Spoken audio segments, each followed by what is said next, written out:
Live from New Delhi, you're watching DD India Global. We'll get you top stories from India and the region. I'm Tanvi Taneja. And for news from the rest of the world, I'm joined by my colleague in London, Ollie Barrett. Ollie, what do you have for us today? Well, thank you, Tanvi. We will go to South Africa for the latest on dozens of deaths in a fire there, a new defense minister in the UK, and US military financing for Taiwan. Lots more besides, but first of all, the headlines. Grant Shapps replaces Ben Wallace as UK defense minister. This is Shapps' fifth government job in less than a year. UN sanctions in Mali to end today as Russia vetoes their renewal at the United Nations Security Council. Central Africa's regional bloc calls for return to constitutional order in Gabon, expects to convene extraordinary meeting following the military coup. And over 70 killed in a massive fire at a multi-story building in South Africa's Johannesburg.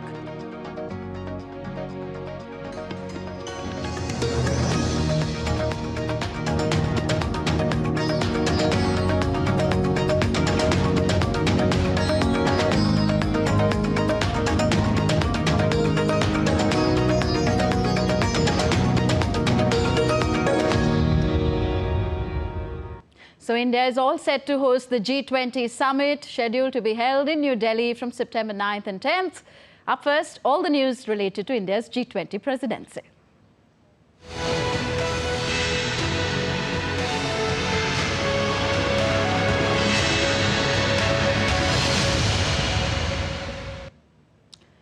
So New Delhi gears up for the G20 summit next week, and world leaders will begin arriving in New Delhi to attend the mega event. Speaking about the preparations for the upcoming G20 summit, Muktesh Pardeshi, Special Secretary, G20 Operations, stressed that India will highlight its democratic traditions, street food, artistic splendor to all the G20 delegates. We have a twin agenda. We showcase Indian culture, crafts and cuisine. We are going to showcase progress in the field of digital sector. We want to showcase modern face of India. India's External Affairs Minister Dr. S. Jaishankar today said that India's G20 presidency is a huge leap for the nation and will put India on the global map.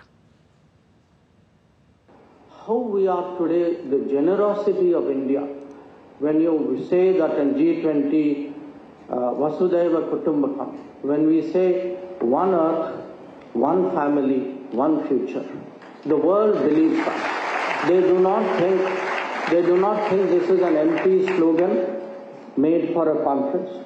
They actually have seen in the behavior of India. Ahead of next week's G20 summit here in Delhi, North Macedonia's Foreign Affairs Minister is in the national capital for talks. Bujar Usmani is in New Delhi for a meeting with the Indian Vice President Jagdeep Dhankar. He will also meet his Indian counterpart, External Affairs Minister Dr. S. Jaishankar later today. Usmani will also attend various other events in the national capital and in Kolkata and return on Sunday. India has close and friendly ties with North Macedonia. The small European country was part of the Voice of Global South Summit that was held by India in January this year. Still with India, the government has called a special parliamentary session next month, but hasn't revealed what will be covered. The session will take place between September 18th to 22nd, with 5 sittings during that time frame. The monsoon session of Parliament concluded earlier this month and saw frequent disruptions and opposition parties moving a no-confidence motion against the Indian Prime Minister Narendra Modi. India is set to host a Global Artificial Intelligence Conference, AI Conference, in October this year. The first Global India AI 2023 will bring together the best and brightest players, researchers and startups together to showcase India's AI sector. Well, the aim of the conference is to gather the world's best and brightest minds under one roof to deliberate the future of AI and its impact in several sectors. On to Africa now. Grim news came from South Africa's Johannesburg earlier today when we got to know that a massive blaze gutted a multi-story building in their central business district. My colleague Ollie Barrett is in London. He gives us more on this and other stories making it to the headlines. Ollie, over to you. Thank you, Tanvi. And yes, as you were saying, over 70 people have been killed and more than 40 injured in a massive fire in a 5-story building in South Africa's Johannesburg. The fire started at around 1:30 a.m. local time on Thursday. Its cause is still being investigated. Officials say the dilapidated apartment block was occupied by homeless people, many thought to be migrants. Rescue and relief efforts continue, with ambulances taking the injured to hospital.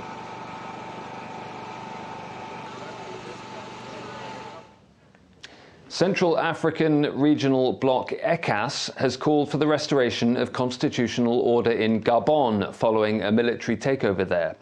It follows Gabon's military naming Republican Guard Chief General Brice Oligui Nguema as the country's transitional leader. Meanwhile, the European Union says there are currently no plans to evacuate EU citizens from Gabon.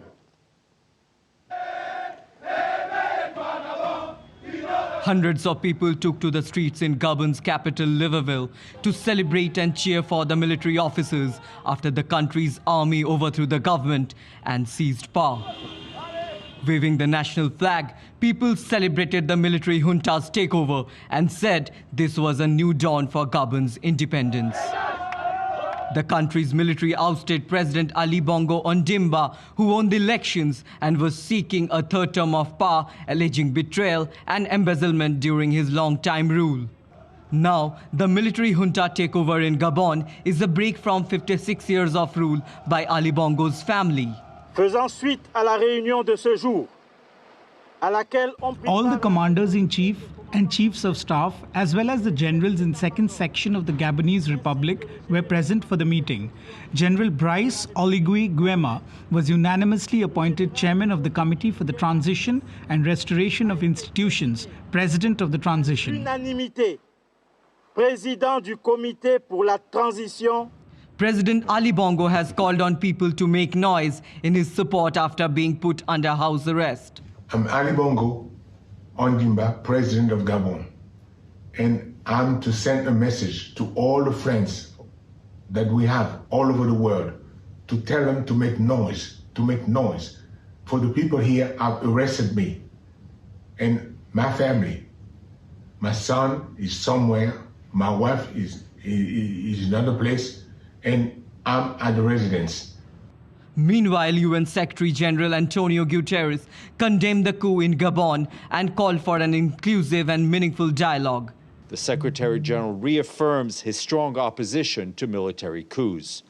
The Secretary-General calls on all actors involved to exercise restraint, engage in an inclusive and meaningful dialogue, and ensure that the rule of law and human rights are fully respected. He also calls on the National Army and security forces to guarantee the physical integrity of the President of the Republic and his family. The United Nations stands by the people of Gabon. Besides the United Nations, the European Union and France, which is Gabon's former colonial ruler, have also condemned the coup. There have been 9 coups in the past 3 years in former French colonies: Mali, Guinea, Burkina Faso, Chad, Niger, Tunisia, and now Gabon. Most recently, Niger had experienced a coup when the military junta seized power, attracting international criticism. Abhishek Bose for DD India.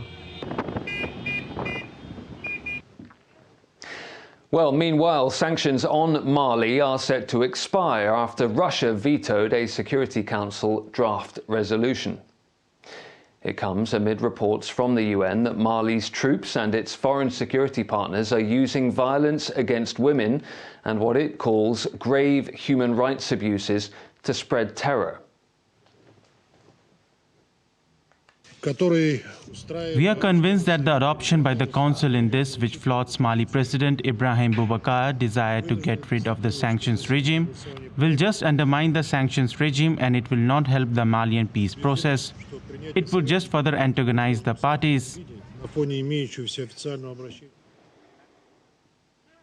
The US and the UK say they deeply regret Russia's decision and insist that the move threatens peace and security in the entire region. The Council's failure to agree on the urgent and necessary renewal of Mali's sanctions regime due to Russia's actions threatens peace and security, not just in Mali, but the entire region. The United Kingdom deeply regrets Russia's reckless use of the veto.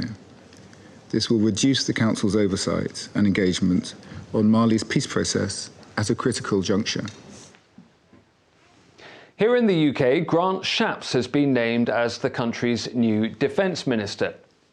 Shapps has been part of the British Cabinet since 2019, previously serving as Energy Secretary. He replaces Ben Wallace, who has decided to step down after 4 years. The move is part of a cabinet reshuffle by British Prime Minister Rishi Sunak ahead of a general election expected sometime next year. US President Joe Biden has approved an historic military transfer to Taiwan. It's part of the foreign military financing program normally used for sovereign states, according to a notification sent to Congress. The first US military transfer is up to $80 million in foreign military financing funds in support of Taiwan. Taiwan's defense ministry thanked the US but didn't give any further details. China has repeatedly complained to the United States about military aid and sales to the island. Its defense ministry says the US military must stop all forms of what it describes as military collusion with the island. And that's it from me here in London. Back to you, Tanvi, in the studio. Thank you, Ollie. Ollie Barrett joining me from our London bureau. Moving on, next news from East Asia. North Korea has said that it fired 2 short-range ballistic missiles to simulate nuclear strikes on military targets in South Korea. It's understood that the move was made in response to a joint exercise involving US deployment and South Korea. More in this report.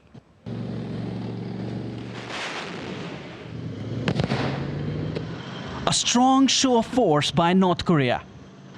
The dictatorship releasing images of a simulated scorched earth nuclear strike on targets across South Korea. 2 ballistic missiles fired in reaction to an allied exercise between the South and the US, which Pyongyang labeled a war rehearsal. Japanese Prime Minister Kishida Fumio condemned the move. The ballistic missile launched this time is also against a United Nations Security Council resolution, and we strongly condemn them. We have already lodged a protest against North Korea. The White House was also critical. This launch is in violation of multiple United Nations Security Council resolutions and possesses a threat to the DPRK's neighbors and international community. We remain committed to a diplomatic approach to the DPRK and call on DPRK to engage in dialogue, as we have for some time now. Our commitment to the defense of the Republic of Korea, Japan remains ironclad. The North last test-fired 2 short-range ballistic missiles on July 24th. This latest round of coming just a day before the end of joint exercise between South Korea and the US. You're with us on DD India Global, still to come in the bulletin. Import of Russian liquefied natural gas by European Union countries rise 40% since the Russia-Ukraine war. NASA scientists prepare for arrival of its spacecraft carrying samples from a skyscraper-sized asteroid. And Venice International Film Festival begins with a star-studded lineup of films.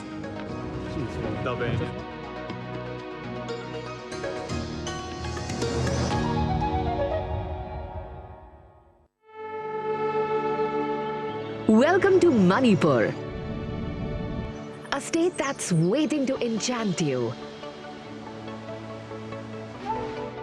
with the jewels of nature,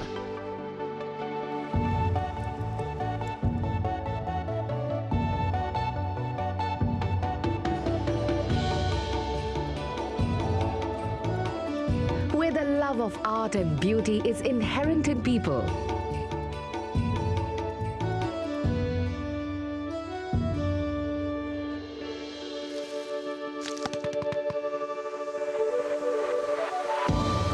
Full of trailblazing milestones.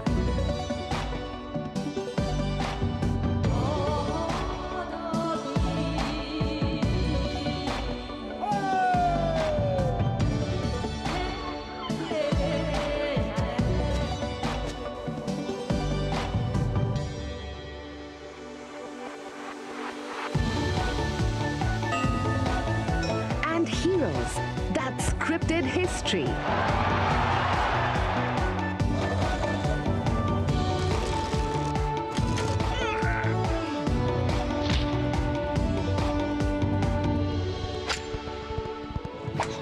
Its mystical charm will leave an impression for a lifetime.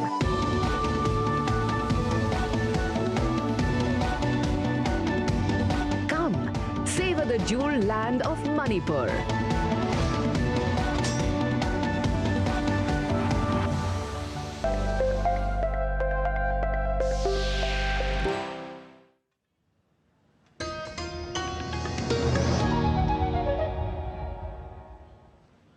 Welcome back. You're watching DD India Global. I'm Tanvi Taneja. On to some business news now. China's manufacturing activity contracted for a fifth straight month in August. An official survey showed on Thursday, maintaining pressure on officials to provide support to shore up economic growth amid soft demand both at home and abroad. China's official purchasing managers index, PMI, rose to 49.7 from 49.3 in July, staying below the 50-point level, demarcating contraction from expansion. China's major manufacturing rivals in the region, Japan and South Korea, also reported sharp declines in output on Thursday. Japan's defense ministry has requested a record defense budget of $53 billion for the next fiscal year as tensions rise with China and North Korea. Japanese Prime Minister Fumio Kishida had announced a major security overhaul last year, including a pledge to raise defense spending to 2% of the GDP by the year 2027.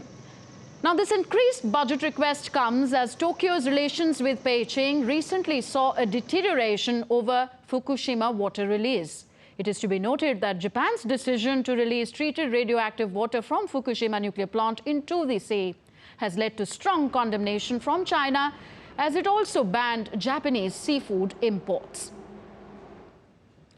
Now, talking of global energy market, well, crude oil, basically. Import of liquefied natural gas from Russia by the European Union has seen a 40% jump between the months of January and July this year from the same period last year.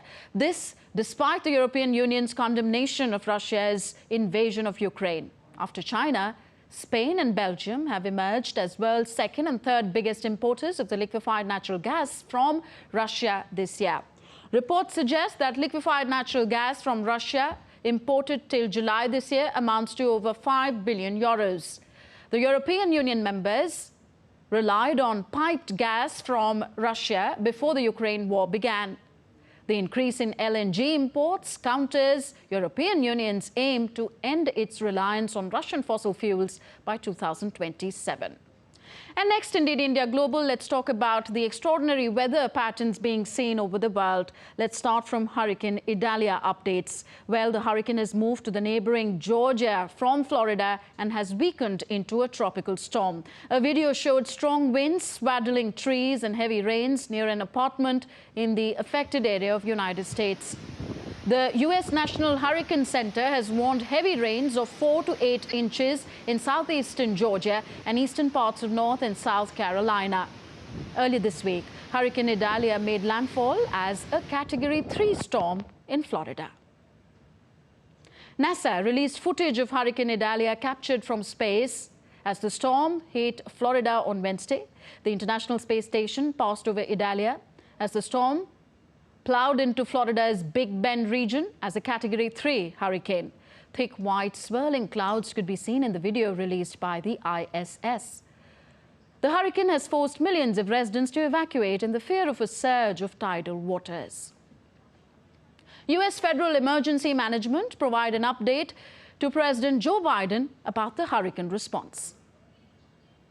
I did just have an opportunity to brief the President on our current response efforts for Hurricane Idalia, which, as all of you know, made landfall early this morning. While we were in there, the President contacted Governor DeSantis to let him know that the federal family continues to be there to support him. The governor expressed that all of his needs are met currently. The President reiterated that if anything is needed from the federal government, we will be able to support, and we have over 1,000 personnel currently deployed, prepared to support not just Florida, but all of our states that are in the path as needed.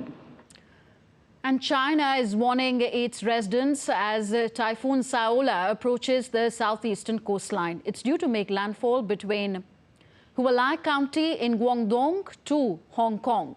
China Railway has suspended several trains, and people on coastal areas are being told to stay away from the coastline. The country has already taken a hammering with heavy rain and flooding over the past 2 months. In Brazil, indigenous groups from all over the country protested in Brasilia against a bill that threatens their ancestral territories. The proposed law would impose a cut-off date for ancestral land claims in 1988, the same year Brazil's current constitution was enacted. According to the proposed legislation, any indigenous community would not be allowed to make a claim that did not occupy their lands by that date.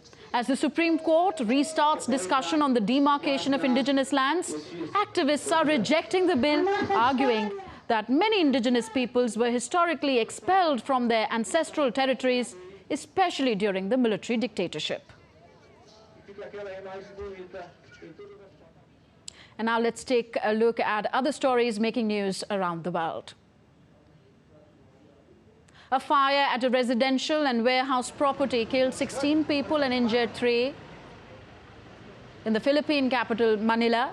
The fire started at a 2-story building which was used as a warehouse and workers' housing for a T-shirt printing business. Investigators are still investigating the cause of the incident. Japan's Prime Minister Fumio Kishida is vowing to introduce a raft of measures to help the fishing industry hit by China's ban on Japanese seafood. Kishida made the promise during a visit to the Fukushima Prefecture fish market. It follows the release of treated radioactive wastewater into the Pacific Ocean from the wrecked Fukushima nuclear plant. NASA scientists are preparing for the arrival of a spacecraft carrying samples from Bennu, a skyscraper-sized asteroid 200 million miles from Earth's NASA. I beg your pardon. 200 million miles from Earth. NASA's OSIRIS-REx spacecraft reached Bennu in 2018 and departed in May 2021 on a 2-year journey back to Earth. Australian schools are helping to preserve some of the country's endangered indigenous languages. Australia has some of the highest rates of language loss in the world. But efforts are underway in and around a coastal town 500 kilometers north of Sydney to maintain traditional knowledge and language links to pass down to the future generations. To the United States again. An Indian-American presidential candidate is suddenly getting a lot of attention. Tech entrepreneur Vivek Ramaswamy has surged into the 3rd place in the polls in the Republican race for the nomination after his performance at the GOP primary debate. DD India correspondent Kate Fisher reports from Washington, D.C. How does the airplane go? As a 38-year-old tech entrepreneur, Vivek Ramaswamy is no stranger to social media. But he is new to selling himself on the political stage. Yet his first appearance in a national presidential TV debate was widely deemed a success, certainly by the man himself. I think clearly the winner of this thing, just to be really honest of it. My first time ever on a debate stage, I was prepared for this to be a warm-up. The fact that we came out as victorious as we did is really an honor, something that propels me and gives me a sense of duty to see all this all the way through to a landslide in the general. The polls following the debate did show a big upswing in his popularity, But not all political watchers think he performed well. It was very clear that Ramaswamy doesn't quite understand the powers of the presidency, what the president can do, or even when the Constitution was written. And the other things that he said that were quite controversial was his climate change denial. Ramaswamy got a very close look and is getting a lot of attention, but not all of it's good. That is the dream. Those contentious views are part of his bid to attract voters away from Donald Trump, the clear leader in the GOP polls. And by sharing videos of his workout routine and his children, Mr. Ramaswamy's trying to portray himself as a younger, fitter version of the former president, at the same time as fiercely defending him. He's almost trying to out-Trump Trump. What do you make of that strategy?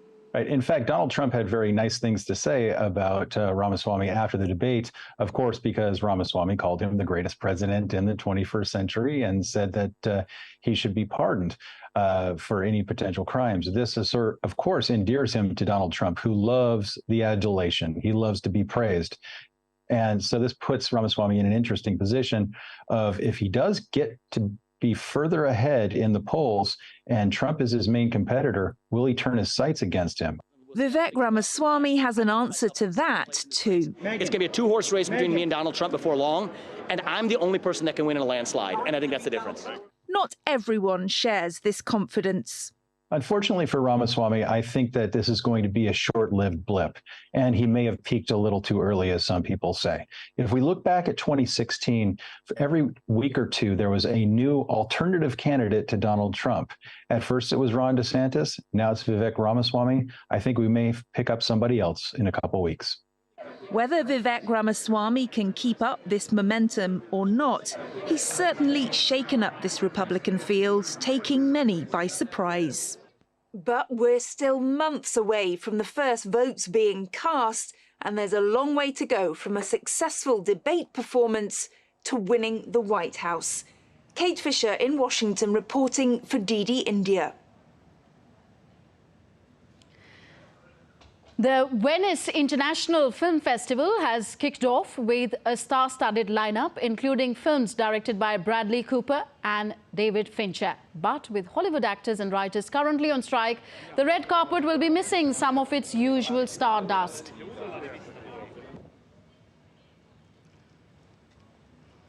Well, if you're lucky enough to be in Venice and have tickets to this year's festival, then there is a lineup that is just packed full of big-name directors from all around the world.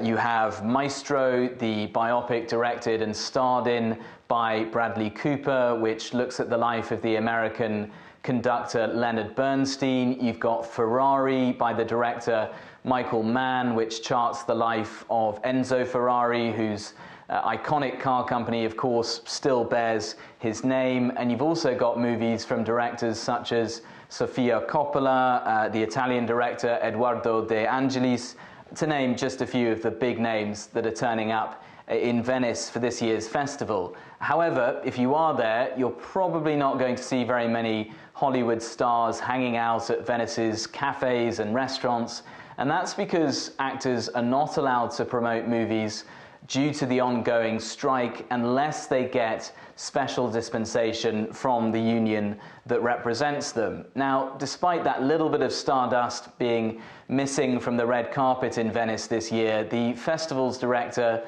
has still said that the lineup and that this festival is going to be very positive. However, those Hollywood strikes are not the only dark cloud that's been hanging over the build-up to this year's festival in Venice. Due to some heavy rain and storms that we've seen in recent days in northern Italy, they've actually had to raise the flood barrier just outside the city of Venice, and that's after a summer when we've seen some really turbulent weather across northern Italy, and actually iconic locations such as St. Mark's Square in Venice actually having several inches of water over them. Giles Gibson in Rome reporting for DD India. So that's all in this edition of DD India Global. Do let us know your thoughts on the news of the day. You can connect with us on Facebook, X, Instagram and YouTube at DD India Live. And we'll be back here with more news as it breaks here on DD India. I'm Tanvi Taneja. From all of us here in New Delhi, thanks for being with us. Namaskar.